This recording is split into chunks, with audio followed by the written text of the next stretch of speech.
coaching market has become a lot more competitive than what it was, it is more important than ever for you to retain your authority and to position yourself as an expert.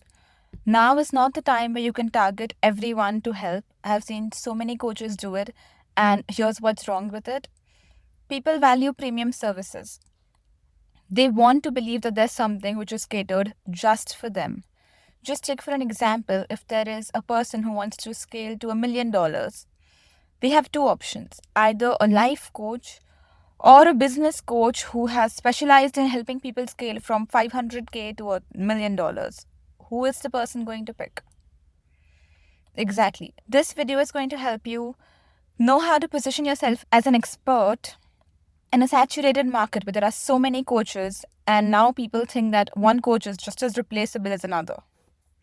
This video is for the coaches who want to finally be seen as experts and want to charge premium prices and actually work with clients who absolutely love what they do and love their service.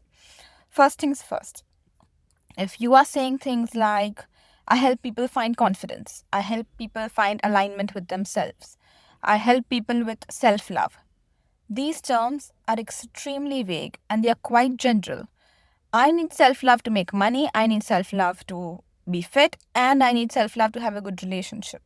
So, this is not something you can just put out in your bio and think that people are going to be attracted to you. This is because general wording will create general perceptions, and you can never charge premium prices with general perceptions. Now, how can you change this? The step one is, instead of deciding who do you want to help, because that's technically everyone, you have to decide who loves your service the most. Think about who your best clients have been so far. These are clients who didn't mind paying a premium, who loved working with you, who went ahead, gave you referrals, spoke about you to their friends. They're basically your raving fans. This is who you need to target. You need to help the people who already want to be served by you. Your raving fans are the ones who want to be served by you. Now, what you need to do is simply put all your attention and all your focus on all these raving fans that you currently have. Step two. Now that you know exactly who you are targeting, you need to cater your language only to them. Don't try to cut corners here. Don't try to speak to everyone. Don't try to make your language a little bit broader so you can help more people. Do not do that. Do not use words which a fifth grader would not understand. You have to speak in the language of their pain points so they can feel that you are the expert and you can help them. This includes in all your emails, all your posts, your funnel, all of it. It has to be catered to these raving fans of yours. Now you know your ideal client and you know the language you need to use to get these people feel noticed by you. Most coaches stop over here because they think they've understood their client and they've understood their pain points. But this is not enough if you want to position yourself as an expert. The next thing you need to do is you need to understand what your clients are comparing you against. This could be everything from their friends' advice, this could be a podcast, this could be free YouTube videos, this could be a book, or this could just be simply them figuring it out themselves. The thing is, clients don't ever evaluate your service in isolation. They see it in terms of other things that they can use to solve that exact problem. So technically, your competitors are not just other coaches, but they are all the books, all the advice on YouTube, and any other resource your client can use to fix their problem. Once you have understood all these alternatives, now you need to make a list of all the features that only you can provide, which will isolate you from all these other alternatives. These are things which a book cannot do, a YouTube video, a podcast, they just simply cannot do it. Now, this is where the things get slightly tricky. All the features that you've listed, the list that you actually made, only matter if the client cares about those things. For example, if you are offering 20 sessions, but does the client care about 20 sessions, or do they care about solving the problem which you might do it in 20 sessions?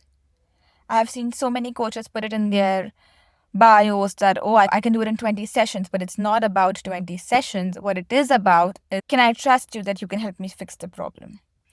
Can you do it quickly? Can you do it without me having to put in a lot of my time and effort? Or these are the things your client values. You cannot talk about things in your language, which could be regulation, subconscious rewiring. You need to speak to your clients in their language. Most coaches are busy listing all their features, but the clients don't care about the features. The clients only care about the outcomes you could possibly get them. I need to bring this to attention because this is where most coaches hesitate and they feel that this is not the right way. But this is what works. You cannot position yourself for every client. You've got two kinds of clients. There are clients who absolutely love what you do and they would never even think about another coach and they only want to work with you. And the other category are basically clients who would switch you for a cheaper option.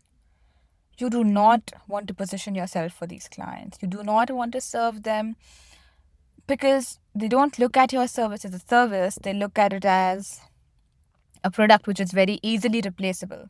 Not only will you not be able to charge higher prices, but they're going to be a menace to work with because nothing's ever going to be enough for them. And don't worry, there are plenty of clients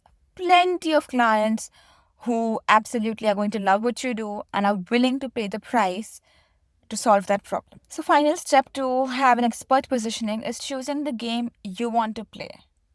What I mean is, sometimes coaches use words which don't actually show what they do, but they confuse the potential client. For example, if you are using words like life coach, manifestation coach, love coach in your bio, you are setting yourself up for failure because now clients are expecting you to fit a box.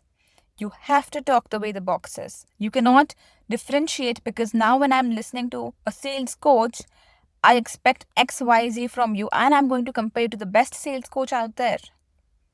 Instead, what you need to do is talk in terms of the problem you're solving and who you're doing it for. Be very specific, don't be vague or weird. These are the steps you can use to have an expert positioning and not be an average coach. Thank you for watching.